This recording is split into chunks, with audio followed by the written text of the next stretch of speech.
WWE fans wanting Vince McMahon back while growing frustrated with Triple H is one of those ironies that shows how quickly opinions can swing in wrestling when expectations don't line up with reality. When Vince was pushed aside, fans celebrated like a new golden era was beginning, convinced that Triple H would finally give them the kind of wrestling they'd always claimed to want. Longer matches, stories that made sense, and a spotlight on talent who had been ignored under Vince's vision. For a while it worked. The buzz around the product felt fresh. People praised how Raw and SmackDown flowed better, and there was a sense of optimism that WWE was finally turning the corner. But over time, cracks started to show. The presentation might have been steadier, but a lot of fans began to feel like something was missing, and that something happened to be the chaotic energy and larger-than-life feel Vince brought even in his worst days. The crowd that once wanted Triple H now looks back at Vince with a surprising sense of nostalgia, even though they spent years ripping him apart online. The biggest reason for this shift is that Vince's style, while messy, unpredictable, and often frustrating, at least kept fans on their toes. He was notorious for ripping up scripts last minute and changing plans in ways that sometimes ruined long-term stories. But those last-minute decisions often created shocking moments that people remembered. A surprise return, a crazy stipulation added out of nowhere, or even a completely random matchup made the shows feel like they could break at any moment into something insane. With Triple H, there's structure and planning, but the shows feel more predictable, like you can see the beats coming from weeks away.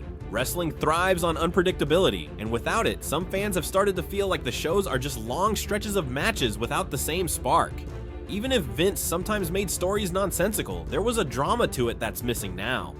Another key reason fans want Vince back is the way he built superstars. Say what you will about his blind spots, but Vince had an eye for creating performers who transcended wrestling. Hulk Hogan, The Rock, Stone Cold Steve Austin, John Cena, Brock Lesnar, Roman Reigns. These were people Vince put on pedestals as larger-than-life icons. Under Triple H, the spotlight has gone to wrestlers who are strong technically but don't have that same aura. Someone like Gunther is being positioned as a top guy, but to casual fans he doesn't scream crossover appeal. Jey Uso is another example.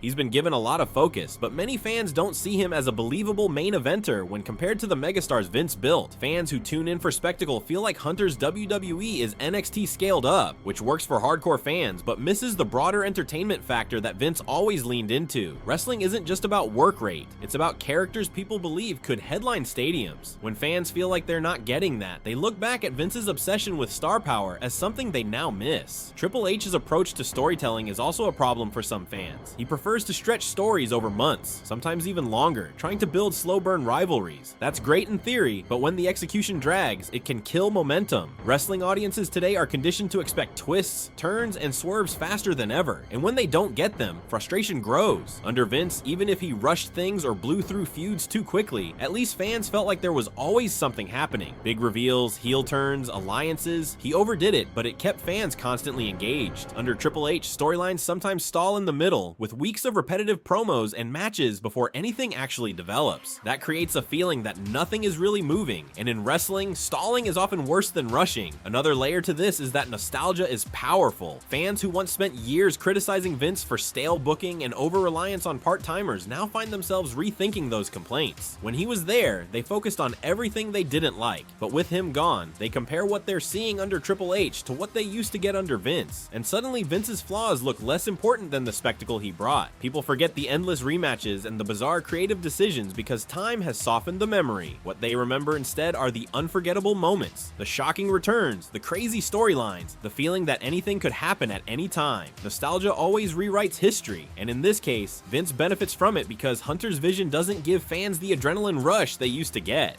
One of the most common criticisms fans throw at Triple H is favoritism. Just as Vince had his chosen stars, Triple H is seen as pushing his own circle no matter what. His love for certain talents like Gunther, Jey Uso, Finn Balor, and other wrestlers tied to NXT has become a point of contention. Fans see people who don't connect strongly with broader audiences getting heavy pushes, while others they'd prefer to see shine are sidelined. Under Vince, even if people hated his golden boys, at least they were undeniable stars who looked like they could carry the company. Under Hunter, fans complain that his picks often feel like they're better suited for niche audiences, not the mainstream. That creates resentment because it feels like WWE is catering to a smaller group group rather than appealing to the big, broad fan base it used to dominate. Presentation is another area where fans miss Vince. His shows may have been repetitive, but they were slick, larger-than-life productions designed to make WWE look like the most important show on television. Hunter has kept the production values high, but the shows sometimes feel stripped down in terms of spectacle. Less fireworks, less over-the-top drama, more emphasis on wrestling. Hardcore fans might appreciate that, but casuals tune in for the glitz and glamour as much as the in-ring action. If the presentation doesn't feel like a blockbuster, fans inevitably start missing the person who always treated WWE like Hollywood theater rather than a sports competition. Another thing to consider is pacing across entire shows. Vince's WWE was chaotic, but that chaos meant fans couldn't look away because they didn't know what was coming next. Triple H's shows flow more smoothly, but the downside is that they're often predictable and easy to tune out until the main event. That's a major reason fans now call them boring. People want the sensation that anything could happen at any moment, and under Hunter, it feels like the show follows a template each week. Fans also point to how certain major storylines have been handled. Under Triple H, the Bloodline story reached incredible heights, but fans argue it has now dragged out for too long with diminishing returns. Many expected shocking developments after big pay-per-views, but when those didn't happen, disappointment set in. Under Vince, even if he mishandled stories, he rarely let them simmer to the point of boredom. He might blow them off too fast, but that always kept momentum rolling. When momentum stalls, fans lose faith, and that has happened with several high-profile programs under Hunter. Another factor is that Vince, for better or worse, treated WWE as pure entertainment first and wrestling second. He brought in celebrities, leaned on crossover appeal, and always tried to make WWE feel like it existed in the same space as other entertainment industries. Triple H has gone the other way, treating it like a serious wrestling promotion first, and while that appeals to hardcore fans, it doesn't pull in the wider audience.